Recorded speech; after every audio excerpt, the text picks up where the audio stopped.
اعوذ باللہ من الشیطان اللعین الرجیم بسم اللہ الرحمن الرحیم الحمد للہ رب العالمین والصلاة والسلام علی اشرف الانبیاء والمرسلین سیدنا و مولانا ابی القاسم محمد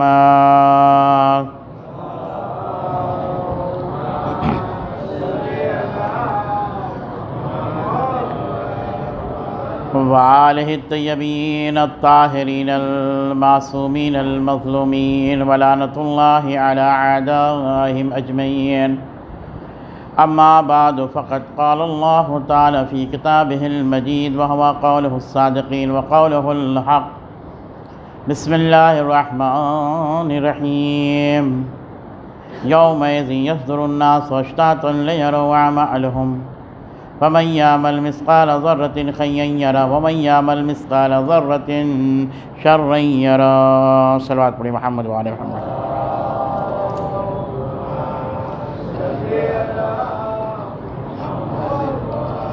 آپ حضرات سے التماس ایک مرتبہ سورہ حمد 3 مرتبہ سورہ اخلاص کی تلاوت فرما کر مرحوم حسین علی ابن چھگن بھائی راجانی، مرحوم حاجی محمد علی ابن یوسف علی مولوی، مرحوم حاجی رمضان علی ابن بچو بھائی اور مرحومہ گل بانو بہن بنت برکت علی داؤدانی، مرحومہ نجمہ بانو بنت برکت علی روجانی، مرحومہ معصومہ بانو بنت غلام حسین جمانی، مرحوم یوسف علی ابن ہاشم بھائی مولوی، مرحومہ امیر بانو بنت تار محمد بھائی، مرحوم داؤد علی ابن رمضان علی پنجوانی، اور ایک پورا قرآن یاسین 41 مرتبہ، سورہ ملک 41 مرتبہ، سورہ رحمان 11 مرتبہ، آیت الکرسی 41 مرتبہ، زیارت عاشورہ 41 مرتبہ، 2 تسبیح انا انذرنا، دعائے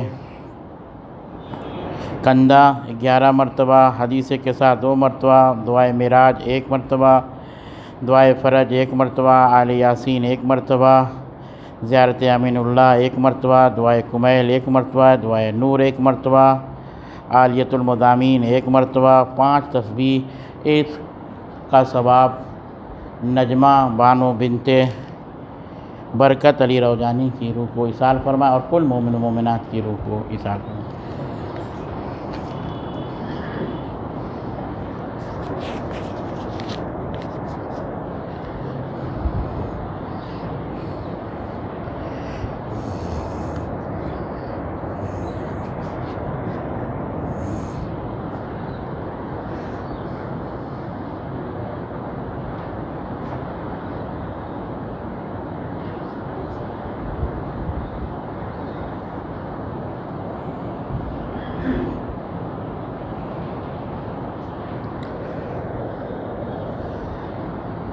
صلوات پڑھی محمد وعلی محمد۔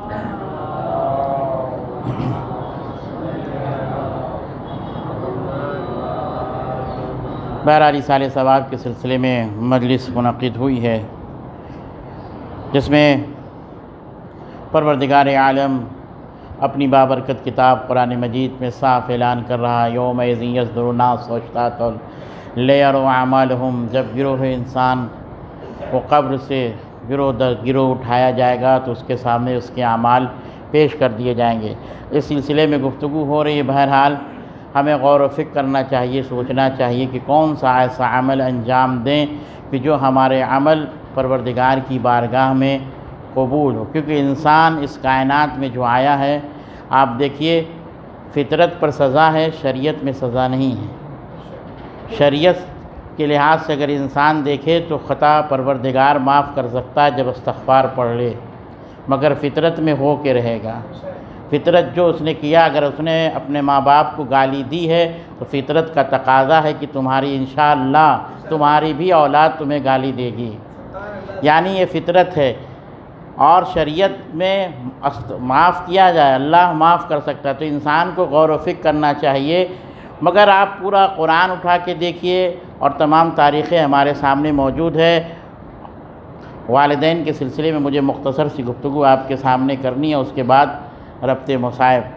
حقوق والدین کے ساتھ ساتھ آپ اگر قرآن مجید اٹھا کر دیکھیے، جہاں قرآن نے کہا ہے کہ اپنے ماں باپ کے ساتھ رحم کے ساتھ پیش آؤ، جب تم صغیر تھے وہ تمہارے اوپر رحم کر رہے تھے، اور جب یہ بوڑھے ہو گئے تو تمہارا بھی فرض ہے کہ ان کے اوپر رحم کرو۔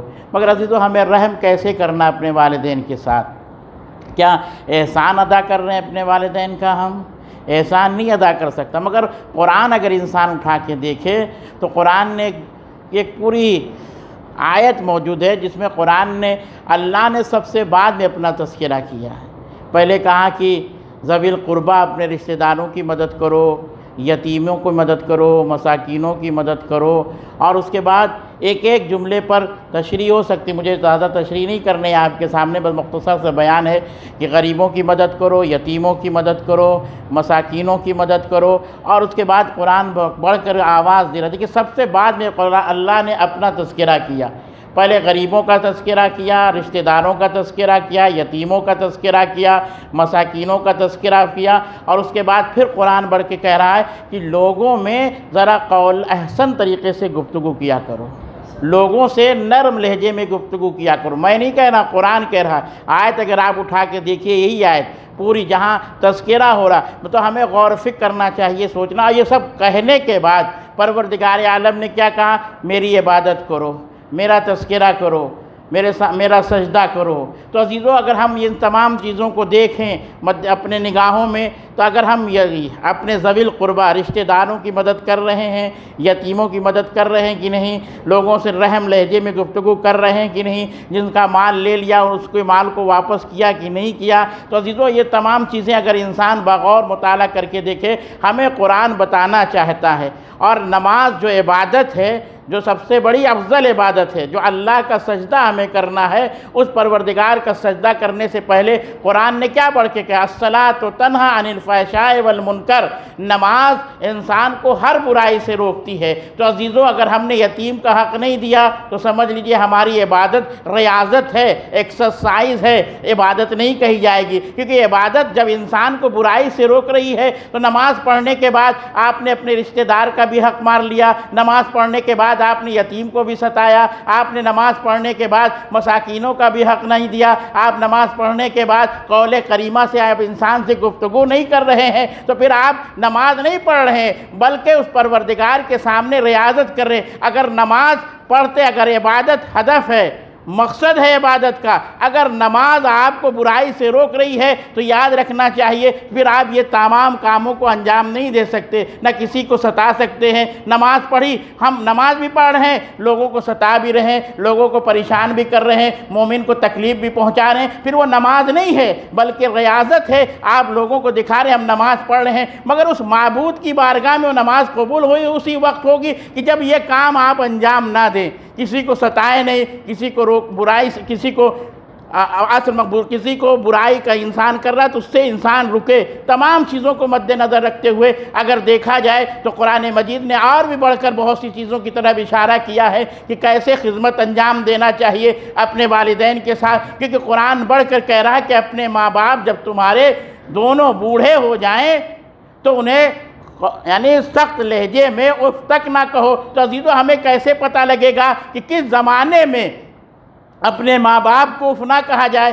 کہ اب قرآن نے نہیں دیا بلکہ علماء نے بیان کیا کہ جب اسی حالت ہو جائے، جب تمہارے ماں باپ ضعیف ہو جائیں، ایک دم بوڑھے ہو جائیں، تو یاد رکھنا اگر کسی کو مارا جائے تو اف کہتا ہے، تکلیف پہنچتی تو انسان آواز نکالتا ہے۔ تو قرآن سمجھانا چاہتا ہے کہ جب تمہارے ماں باپ ضعیف ہو جائیں تو اگر وہ ضعیف ہونے کے بعد اگر وہ تمہیں ستائیں، کیونکہ ضعیف ہو چکے ہیں، اب وہ تمہیں ستائیں گے، تمہیں پہلے ہی آگاہ ہونا چاہیے کہ یہ ماں باپ جب ضعیف ہو جائیں گے تو تمہیں ستائیں گے، تمہیں تکلیف پہنچائیں گے، تمہیں اذیت پہنچائیں گے۔ اسی کو قرآن سمجھانا چاہتا ہے کہ ضعیف ہونے کے باوجود بھی یہ تمہیں ستائیں گے، کچھ بھی مانگ سکتے ہیں، کچھ بھی فریاد کر سکتے ہیں، تمہیں برا بھی کہہ سکتے ہیں، خراب اقوال سے بھی تمہیں نواز سکتے ہیں، تب بھی تمہیں اف نہیں کرنا ہے ان کے لیے، کوئی برا لفظ استعمال نہیں کرنا ہے ان کے لیے، کیونکہ یہ تمہارے ماں باپ ہیں، یہ تمہارے ساتھ انہوں نے احسان کیا۔ اور اس کے بعد قرآن کیا کہہ رہا ہے کہ جب تمہارے ماں باپ اکڑ کے تمہارے پاس آئیں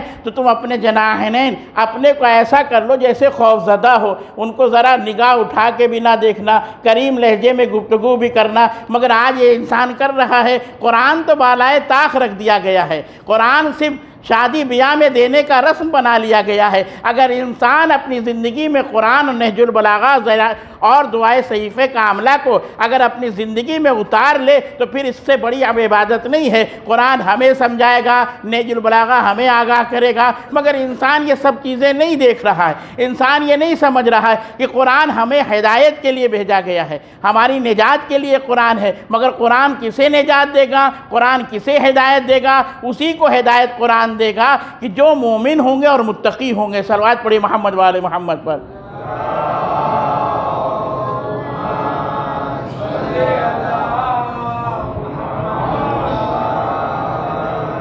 تو عزیزو، ہمیں غور و فکر کرنا چاہیے، سوچنا چاہیے کہ ہمیں اپنے والدین کے ساتھ کیسا احسان کرنا چاہیے، اور اس وقت زیادہ احسان کرنا چاہیے جب وہ ضعیف ہو جائیں، جیسے پھوسٹ کہا جائے، اب وہ کچھ نہیں، بس کھڑے ہو رہے ڈنڈا لے کے تو تمہیں کچھ بھی کہہ سکتے ہیں۔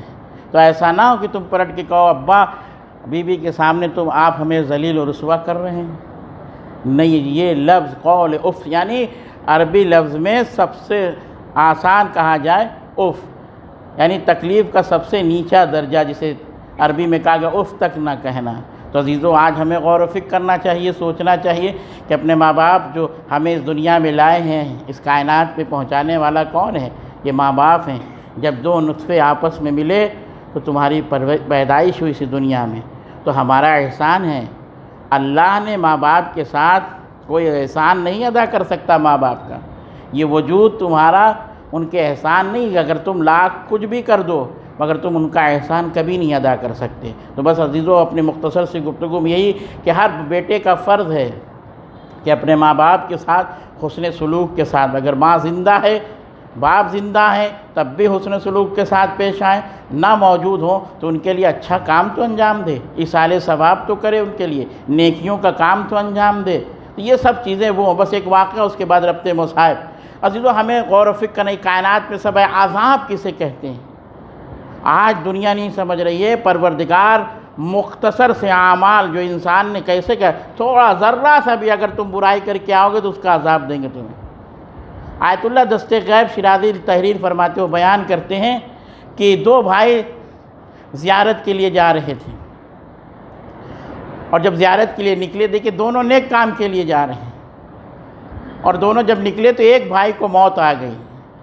جب ایک بھائی مر گیا تو اسے دفن کر دیا گیا۔ یہ خوش قسمت ہے کہ روحیں آ کے بعض لوگوں کو آگاہ کرتی ہیں، نہیں تو نہ جانے قبر میں کیا ہو رہا، کیا تکلیفیں پہنچ رہی، یہ کسی کو نہیں پتہ، کیا اذیتیں دی رہی۔ تو وہ بھی خواب میں اپنے بھائی کے پاس آیا۔ خواب میں جب بھائی نے دیکھا کہ میرا بھائی تو بڑا آرام سے زندگی گزار رہا، بڑے بڑے باغ میں ہے، عالی شان محل میں ہے، مگر اس نے دیکھا تھوڑی دیری کے بعد میرا بھائی پورا رنجیدہ ہو جاتا ہے۔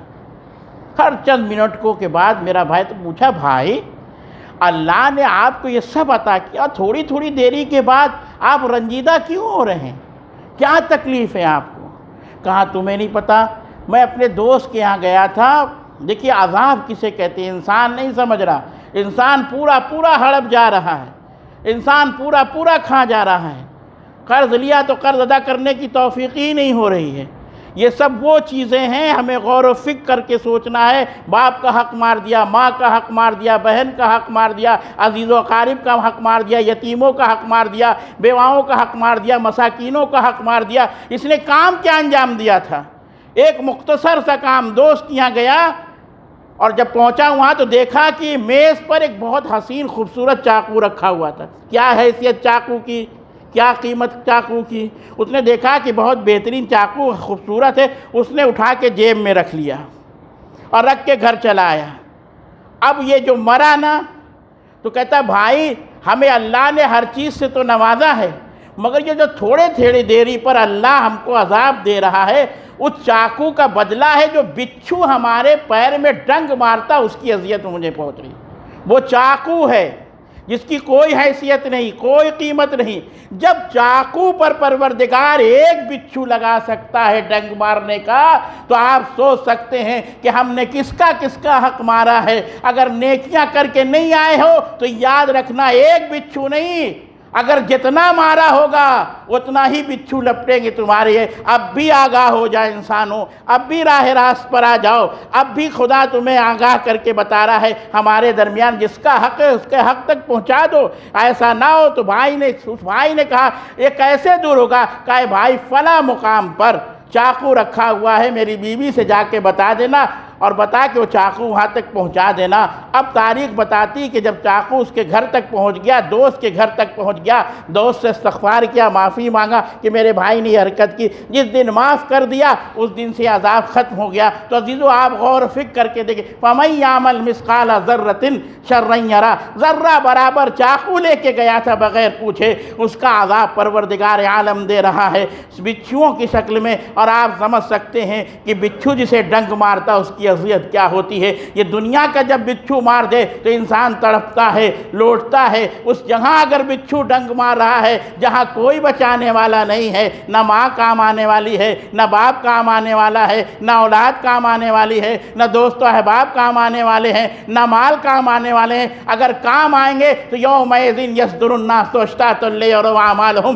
اگر اس دن کام آنے والی کوئی چیز ہوگی تو عمل خیر ہوگا، اس کے علاوہ اور کوئی کام آنے والا نہیں ہے۔ کیونکہ اولاد بھی آپ کو دفن کر کے سورہ فاتحہ پڑھ کر قبر سے واپس چلے جائیں گے، اور یہ کہتے ہوئے دوست بھی ساتھ چھوڑ چکے، دوست عزیز و اقارب نے بھی ساتھ چھوڑ دیا، باپ نے بھی ساتھ چھوڑ دیا، اگر بیٹے کو دفن کوئی کام نہیں آنا۔ ان تنہائیوں میں جس منزل میں انسان پہنچ رہا ہے، جو شہر خاموشہ ہے، جہاں اندھیرا ہے، جہاں تنہائی ہے، کوئی مونس و غمخوار نہیں ہوگا تمہارا، کوئی مددگار نہیں ہوگا، نہ اولاد تمہاری مدد کے لیے پہنچے گی، نہ تمہاری شریک حیات تمہاری مدد کے لیے پہنچے گے، نہ دوست و احباب تمہارے مدد کے لیے پہنچیں گے۔ اگر پہنچیں گے تو سوائے عمل خیر ہے۔ اگر تم اس کائنات میں نیکی کر کے پروردگار کی بارگاہ میں گئے، چاہے تم نے ایک جانور کو پانی بھی پلا دیا ہوگا تو اس کا اجر پروردگار تمہیں وہاں عطا کرے گا۔ اگر ایک جانور کو تم نے دانہ کھلا دیا گندم بھی، پروردگار اس کا اجر وہاں تمہیں عطا کرے گا، کیونکہ ذرہ برابر خیر لے کے آؤ گے تب بھی اس کا اجر دینے والا ہے، ذرہ برابر برائی بھی لے کے آؤ گے تو اس کا پروردگار کی یہاں عذاب ہے۔ تو ہمیں سوچ لینا چاہیے، ہمیں دیکھ لینا چاہیے، سمجھ لینا چاہیے کہ ہمیں اس کائنات سے کہاں جانا ہے، جہاں خدا ہے، اس کے فرشتے ہیں، اور کوئی ہم نوا نہیں ہونے والا ہے، کوئی ساتھ دینے والا نہیں ہے۔ اسی لیے عزیزو آج بھی دنیا کو یاد رکھنا چاہیے، اولادوں کو یاد رکھنا چاہیے پیغمبر اسلام کی حدیث کے مطابق کہ اپنے مر جانے والوں کا اچھے ناموں سے تذکرہ کیا کرو۔ صلوات پڑھیں محمد و آل محمد پر۔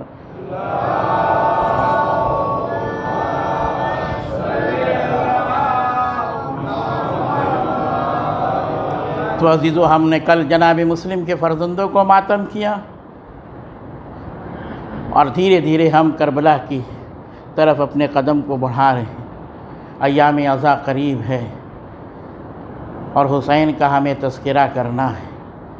ہماری کچھ ذمہ داریاں ہیں، انشاءاللہ ذمہ داریاں بیان کی جائیں گی کہ فرش عزا کی ذمہ داری کیا ہے۔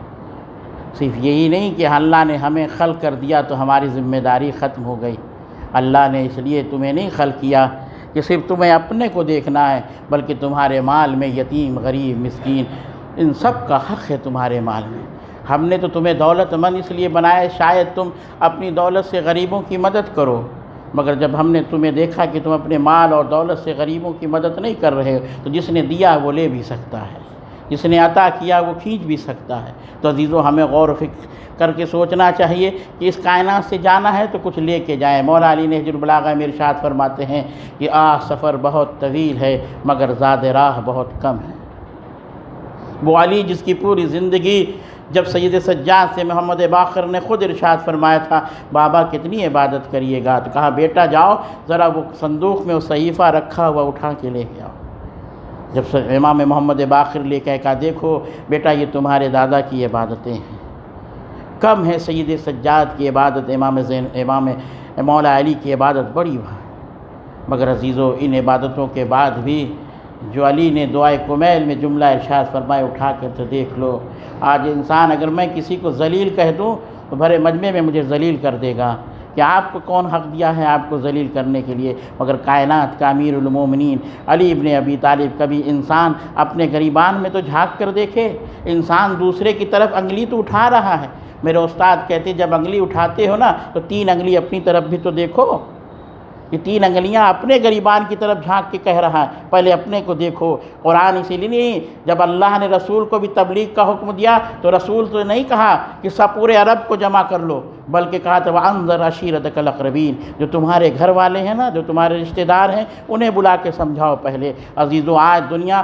اپنے گھر والوں کو نہیں سمجھا رہا ہے بلکہ دنیا کو سمجھانا چاہتا ہے۔ یہی فارسی کا قول ہے نا، خود را عمل نہ کنید دیگرا را نصیحت کنید، خود تو عمل نہیں کر رہا ہے اور دوسرے کو تعلیم دے رہا عمل کرنے کی۔ عزیزو پہلے خود عمل کر لو، کیونکہ پیغمبر نے ہمیں سمجھایا اور پیغمبر نے ہمیں بتایا کہ جب عورت آئی تھی اپنے بچے کو لے کر تو کہا میرا بچہ بہت شہد نوش کرتا ہے، تو پیغمبر کو منع کر دینا چاہیے تھا، بیٹا مت کھاؤ شہد، تمہیں نقصان کی، شہد تو ہر مرض کی دوا ہے، منع کرنا چاہیے، کہا 3 دن کے بعد لے کے آنا، 3 دن کے بعد لے کے آیا۔ جو پیغمبر اسلام نے کہا بیٹا اب شہد نہیں کھانا، کہا اتنی بات کے لیے، کہا میں بھی شہد کا شوقین تھا، جب میں نے عمل کر لیا تب حق بنتا ہے کسی کو روکنے کا۔ تو عزیزو آج دنیا خود تو نہیں روک رہا ہے مگر دوسرے کو تعلیم دے رہا ہے کہ اپنے کو روکو، آپ غلط راستے پہ جا رہے ہیں۔ جب اس منزل پر انسان جب اپنی طرف دیکھے، اپنے نفس پر جھانک کر دیکھے تو عزیزو وہی ہوگا کہ جو مدائن الادب کی کتاب پڑھ کر کہتی ہے کہ ایک انسان نے اپنے نفس پر جھانکا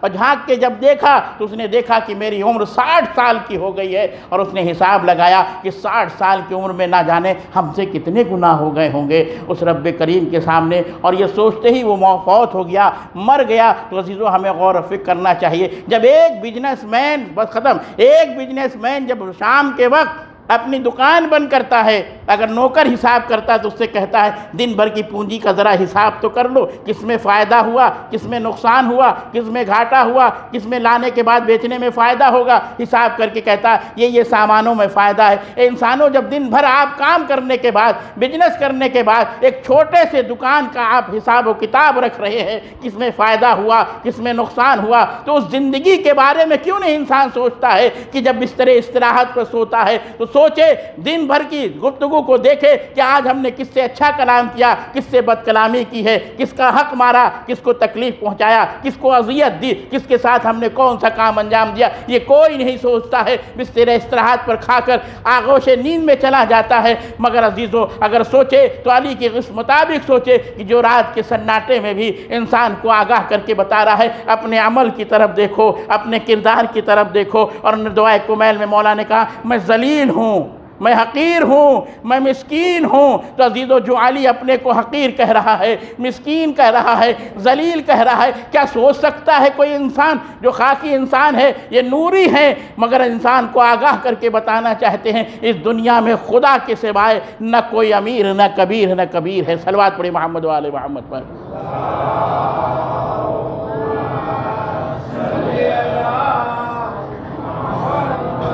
تو عزیزو یہی قول میں نے جب دیکھا کربلا کے میدان میں بھی، عجیب فقرہ امام حسین علیہ السلام کا، اللہ اکبر، میر انیس نے نقل کیا عجیب منظر کی کہ اصغر کی ننھی سی قبر کھود کے اصغر کو گاڑ کر، شبیر اٹھ کھڑے ہوئے دامن کو جھاڑ کر، اللہ اکبر، کچھ نہ تھا حسین کے پاس، سب اللہ کی راہ میں لٹا چکے تھے حسین، کچھ نہ بچا اس وقت بھی حسین پروردگار کی بارگاہ میں ایک فقرہ کہتے ہیں، آپ پروردگار میں حقیر ہوں، میں فقیر ہوں، میں مسکین ہوں، اللہ اکبر۔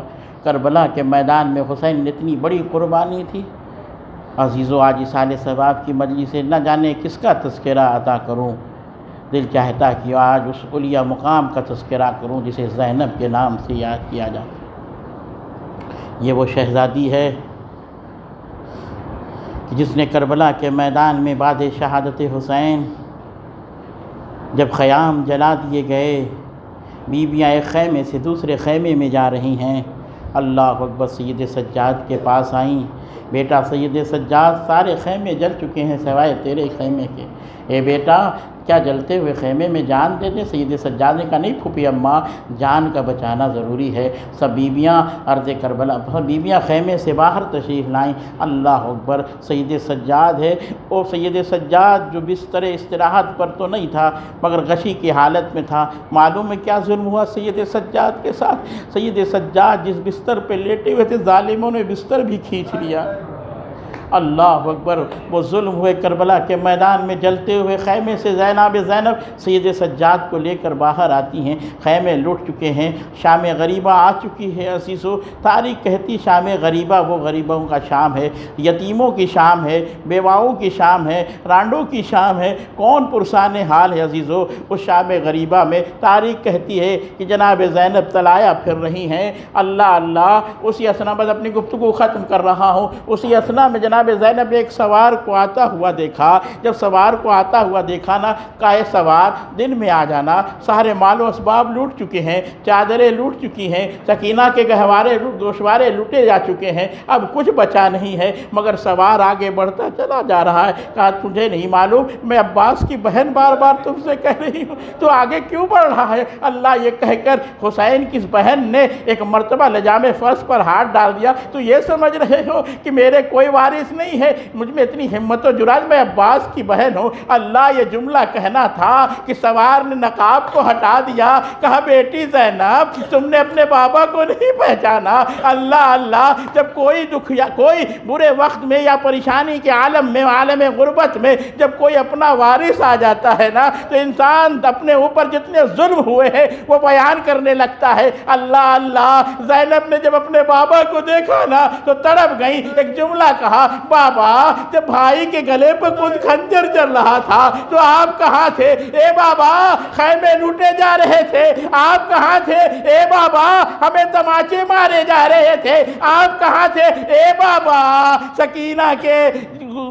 سکینہ کے کانوں سے گوشوارے چھین لی گئے بابا۔ اے بابا سکینہ کے گوشوارے چھیننے سے سکینہ کا خون بہ رہا ہے۔ اے بابا سنیے گا، میں جب خولی آگے بڑھانا بابا، جب کچھ خولی نے دیکھا کچھ نہیں موجود ہے، خیمے میں کوئی لوٹنے کا سامان نہیں ہے، تو میری صرف چادر بچی ہوئی تھی بابا، کیونکہ میرے پاس کسی کی ہمت و جرأت نہیں تھی، کیونکہ میں عباس کی بہن تھی۔ میں نے دیکھا خولی آگے بڑھا، میری چادر کو پکڑ کے چھیننا چاہا۔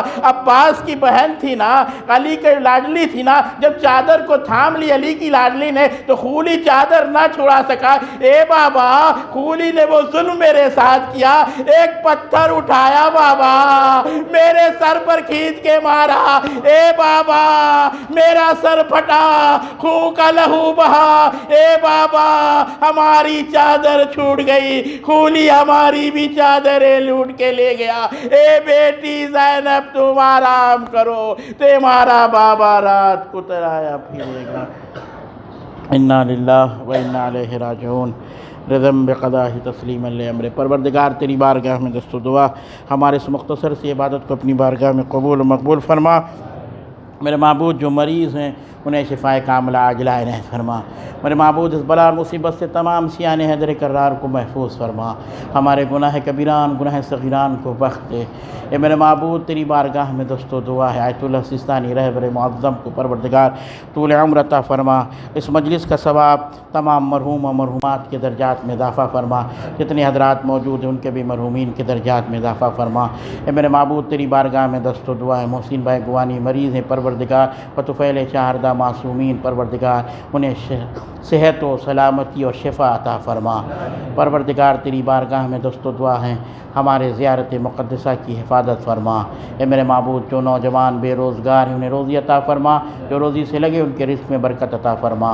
اے میرے معبود تیری بارگاہ میں دست و دعا حجت خدا حضرت ولی عصر کے ظہور میں تاجیل فرما، ہم سب کو ان کے اعوان و انصار میں شامل فرما۔ تقبل منی انک انت السمیع العلیم والحمد للہ رب العالمین۔ آپ حضرات سے اجتماع سے ایک مرتبہ سورہ حمد اور 3 مرتبہ سورہ اخلاص کی تلاوت فرما کر مرحوم حسین علی ابن بچن چھگن بھائی رجانی، مرحوم حاجی محمد علی ابن یوسف علی مولوی، مرحوم حاجی رمضان علی ابن بچو بھائی، مرحومہ گل بانو بہن بنت برکت علی داؤدانی، مرحومہ نجمہ بانو بنت برکت علی روجانی، مرحوم معصومہ بانو بنت غلام حسین جمانی، مرحوم یوسف علی ابن ہاشم بھائی مولوی اور مرحوم امیر بانو بنت طاہر محمد بھائی اور مرحوم داؤد علی ابن رمضان علی پنجوانی اور کل مرحوم مومن و مومنات کی روح کو ایثار فرمائے۔